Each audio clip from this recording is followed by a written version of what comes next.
आज की कहानी है बिल्लू।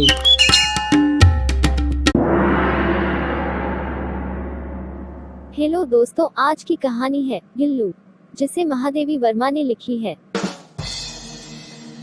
सोनचूही में आज एक पीली कली लगी है।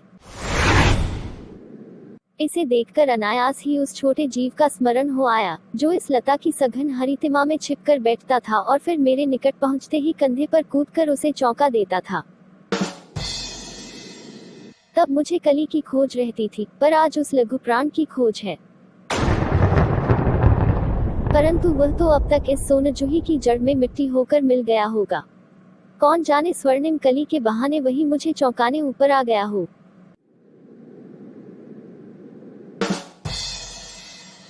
अचानक एक दिन सवेरे कमरे से बरामदे में आकर मैंने देखा दो कौवे एक गमले के चारों ओर चोंचों से छुआ-छुआवल जैसा खेल खेल रहे हैं।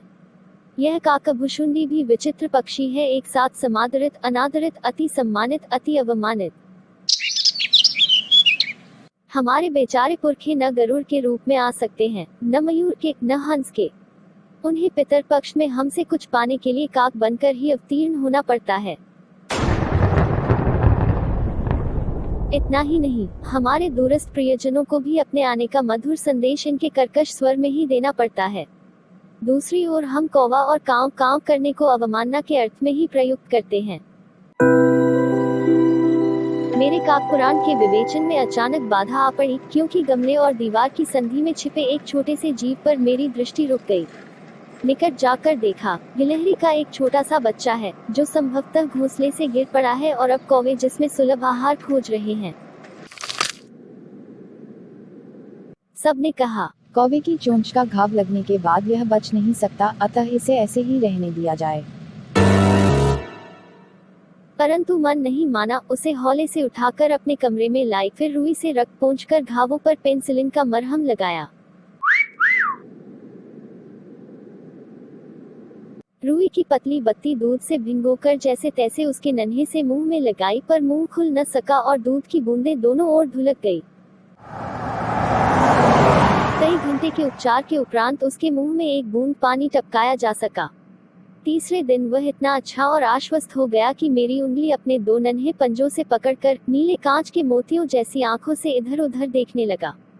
3-4 मास में उनके स्निग्ध रोएं, झपबेदार पूंछ और चंचल चमकीली आंखें सबको विस्मित करने लगी। हमने उसकी जातिवाचक संज्ञा को व्यक्तिवाचक का रूप दे दिया और इस प्रकार हम उसे गिल्लू कहकर बुलाने लगे। मैंने फूल रखने की एक हल्की डलिया में रुई बिछाकर उसे तार से खिड़की पर लटका दिया। वही 2 वर्ष गिल्लू का घर रहा। वह स्वयं हिलाकर अपने घर में झूलता और अपनी कांच के मनकों सी आंखों से कमरे के भीतर और खिड़की से बाहर न जाने क्या देखता समझता रहता था। परंतु उसकी समझदारी और कार्यकलाप पर सबको आश्चर्य होता था। जब मैं लिखने बैठती तब अपनी ओर मेरा ध्यान आकर्षित करने की उसे इतनी तीव्र इच्छा होती थी कि उसने एक अच्छा उपाय खोज निकाला।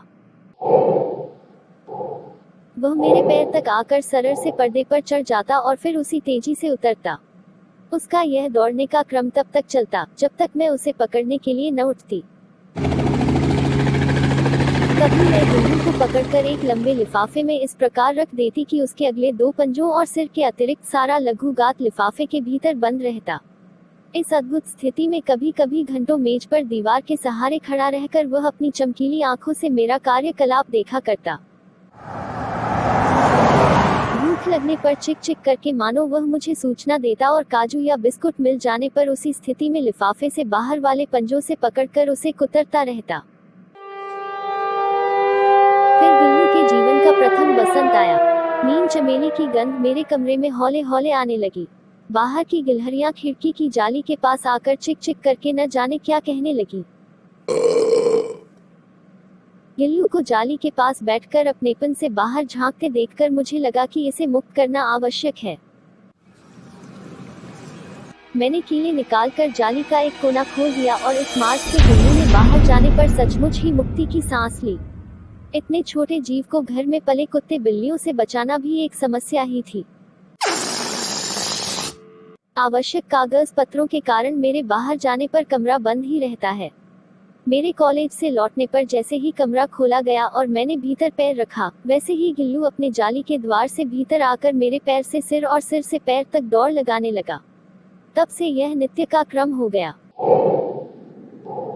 मेरे कमरे से बाहर जाने पर वह भी खिड़की की खुली जाली की राह बाहर चला जाता और दिन भर गिलहरियों के झुंड का नेता बना हर डाल पर उछलता कूदता रहता और ठीक 4 बजे वह खिड़की से भीतर आकर अपने झूले में झूलने लगता। मुझे चौंकाने की इच्छा उसमें न जाने कब और कैसे उत्पन्न हो गई थी। कभी फूलदान के फूलों में छिप जाता, कभी पर्दे की चुन्नट में और कभी सोनजूही की पत्तियों में। मेरे पास बहुत से पशु पक्षी हैं और उनका मुझसे लगाव भी कम नहीं है, परंतु उनमें से किसी को मेरे साथ मेरी थाली में खाने की हिम्मत हुई है, ऐसा मुझे स्मरण नहीं आता।